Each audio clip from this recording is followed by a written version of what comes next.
त्यो बहिनी यहाँ सुतिरहेको थियो, त्यो भाइ चाहिँ उहाँनिर रोडमा लडिरहेको थियो। त्यति मात्रै थाहा पाएको। अनि अब काटो काटो लिङ काटो भनेर भने होइन। बहिनी चाहिँ अचेत अवस्थामा थियो।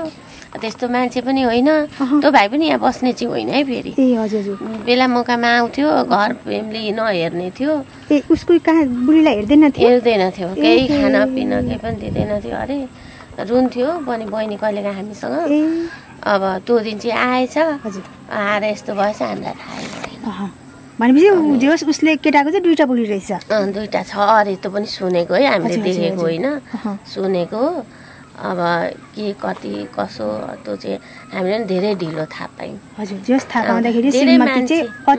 अचेतै थियो, त्यो आमा पनि हुनुहुन्थ्यो। अनि अचेतै अवस्थामा थियो। तर उसले केही गरेको चाहिँ हामीले देखिनौँ पनि होइन, सुन्यौँ। त्यो बुढो त फर्स्टै देखेको मैले चाहिँ। पहिलोचोटि ऊ रुन्थ्यो त बहिनी, यस्तो गाह्रो छ दिदी यताउति भन्थ्यो। तर हामीलाई सुनाउँथ्यो होइन, यसरी आएँ ल्यायो फकाइ फुलाइ आएँ। अब आउँदा पनि कहिले आएर कुर्छ पिट्छ भन्थ्यो। अनि हामीलाई चाहिँ त्यस्तै सुनाउँथ्यो उसले। तर अब हिजो के गर्यो कसो गर्यो अब थाहै भएन। तपाईँले थाहा पाउँदा चाहिँ उसको श्रीमान उता लडिरहेको थियो, अचेत अवस्थामै थियो। अनि गएर हेऱ्यौँ, पुलिसहरूले हामीलाई हेर्नु दिनु भएन होइन। हेऱ्यौँ, एकचोटि बोलायौँ, दुईचोटि बोलेन। तर यस्तो पेटहरू चाहिँ हल्का हल्का हल्ले जस्तो लाग्यो, मान्छे चाहिँ रहेछ भन्ने भयो। भरे केटालाई लिएर गयो, अनि केटीलाई भरे फेरि अर्को गाडीमा। अनि भित्र कोठामा कस्तो के थियो? बुहारीले हेरिनु होला। हजुरले हेर्नुभयो? कस्तो थियो अवस्था अलिकति बताइदिनु। अलिअलि ब्लड थियो भित्र, त्यति नै हो। ब्लडहरू चाहिँ थियो। के छ यो दाउले केले काटेको? मैले त्यो हेरिनँ केले काटेको छ। हेरेन नि थाहा पाएन कसैले। खालि भित्र गएर चाहिँ त्यो प्रहरीले भनेको त्यो भिडियो बनाइदिनु, अनि त्यही बनाइदिए। त्यो बनाउँदा चाहिँ कस्तो थियो अवस्था भित्रको? त्यही ब्लड थियो, अलिअलि मात्रै थियो। दाउ चाहिँ देख्नु भएन? गिलास थियो राखेको त्यहाँ स्टिलको, त्यति नै हो, केही हेरेन। भनेपछि केटासँग यसो बोलचाल भयो हजुरको?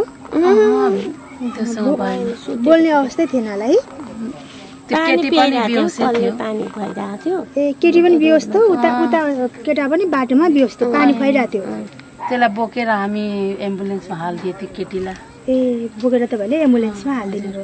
सबैजना मिलेर त्यो एम्बुलेन्समा हालिदिए। कस्तो अचम्मैको घटना भयो है दिदी? अचम्मै नि, अब नसोचेको।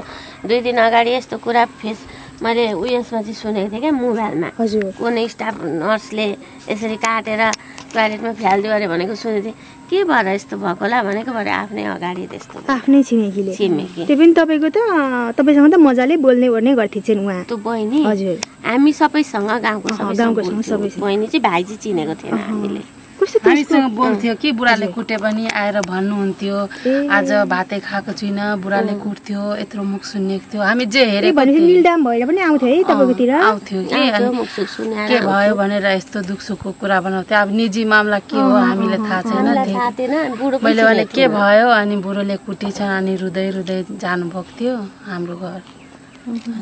त्यो बिहान पनि गएको थियो हाम्रो घर होइन। त्यो घटना हुने बिहान पनि जानुभएको थियो? यतिकै घुम्न मुख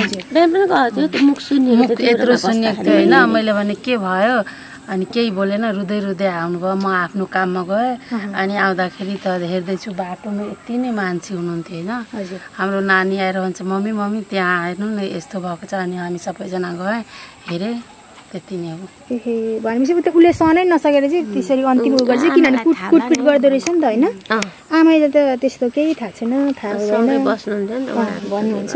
आमा हुनुहुन्न त्यो घरमा, उता जानुभएको थियो होइन बजारतिर। म अगाडि आएँ, त्यो आमा पछाडि आउनुभयो होइन। मैले चाहिँ उठाउँदा हेरेँ, चोट लागेको थियो। उठाउँदा सानो थियो। यसलाई चाहिँ त्यो काटखोट गरेर कुटेको छैन कि, तर चोट त्यसलाई पनि धेरै लागेर अनि बेहोस थियो कि। अब जे हेरेको त्यही हो, हामीलाई अब के थाहा यस्तो छ। हामीलाई रुँदै रुँदै सुनाउँथ्यो, यस्तो छ त्यस्तो छ, भित्रको कुरा हामी पनि कहिले हेरेको थियौँ त्यो केटा पनि देखेकै होइन। अब त्यो बहिनीलाई चाहिँ राम्ररी चिनेको, केटा चाहिँ हामीले देखेन। हामीले पनि चिनाइदेऊ न, तिम्रो बुढा पनि भनेको। हजुर, तर हामीले चिन्ने मौकै पाएनौँ। केटा चाहिँ एकदम सानो उमेरको भन्थ्यो, 10-15 वर्ष सानो। त्यो त थाहा भएन। हिजो हेर्दा कस्तो लाग्यो हजुरहरूले चाहिँ? त्यस्तो मैले हेर्नै सकिनँ होइन, त्यो सुतिरहेको थियो, मलाई डर लाग्यो, म फत्तै हिँडिहालेँ, यहाँ आएँ, उसलाई हेरेँ, उसलाई हेरेँ। भित्रको भिडियो लिनु भएन? चाबी लगाएर अहिले भर्खर लगेर जानु, भित्र त्यतिकै छ बलर सलर। हामीलाई त अब एउटाले गर्दाखेरि सबैलाई नराम्रो वातावरण बस्छ। हामी त बुढेसकालको मान्छे, नानी अब 60 वर्ष काटिसक्यौँ, यस्तो घटनाहरू हामीले थाहा पनि थिएन गाउँघरमा बस्दा। अहिले अब सहर बजारमा आइयो अनि यस्तै घटनाहरू देख्न सुन्न थालियो। यस्तो महिलाहरूलाई कारबाही हुनै पर्छ। हामीलाई पनि राम्रो लाग्यो नि त होइन भन्नु त। बच्चाहरूले गर्दाखेरि उरनठेउलो केटाकेटीले गर्दा हामी बुढीपाकाको पनि अलिकति इज्जत गयो। मलाई त्यस्तै लाग्छ। तपाईँ के भन्दै हुनुहुन्थ्यो? अर्काको बुढासँग बच्चा छोडेर के भन्दै हुनुहुन्थ्यो? त्यही नराम्रो भयो। आफ्नो बच्चा हुँदाहुँदै, बालबच्चा बुढो हुँदाहुँदै योसँग पनि किन आउनु? गाउँकै छ, थाहा छ यो केटा यस्तो छ उस्तो छ, किन आउनु उसँग? आएर पनि राम्रो गरेको हुन्थ्यो नि त होइन? त्यही त, आएर अहिले दुइटैलाई बिजोकै छ कि अब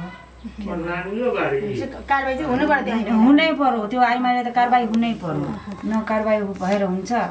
आज उसले यस्तो गर्छ, भोलि अर्कोले यस्तो गर्छ, होइन आन्टी? भने त हाम्रो पनि नाम लागेर जान्छ। महिलाको त महिलालाई नै नाम लाग्छ नि त। नाति नातिना हुँदाहुँदै घर परिवार धनी घरको आइमाई हो त्यो। केटाको बरु केही छैन। खानदान पुरै ठुलो खानदानको धनी मनीको छ, त्यस्तो छैन। त्यही सुख पच्दैन त्यसलाई। खाने पिउने घरमा बस्ने, छोराहरू दुइटा जमान जमान कमाएर दिने, बुढो कमाएर आफ्नै खेतबारी। केटाको त केही पनि छैन। अहिलेको केटा केही छैन, केही छैन। त्यही माथि भाडा लिएर रक्सी पनि खान्थ्यो केटीले पनि? केटीले खाँदैन थियो, देखेको थियौँ न। अब 5-7 महिनासँगै बस्यौँ, केटीले रक्सी खाँदैन त देख्यौँ न, केटाले चाहिँ खान्थ्यो। भनेपछि उसले चाहिँ हिजो चाहिँ पुरै रक्सी मासु ल्याएर बुढालाई मताएर सुतेको बेला अरे भन्छ हामीले त्यो पनि देख्यौँ न अर्काको घरमा होइन। उसको बुढाले भने हजुर हजुर हजुर। के छ त अब बाँच्नु त मान्छे बाँच्ने जस्तो बाँच्छ होला जस्तो छ। हुन्छ ल, हस् धन्यवाद ल तपाईलाई। धन्यवाद।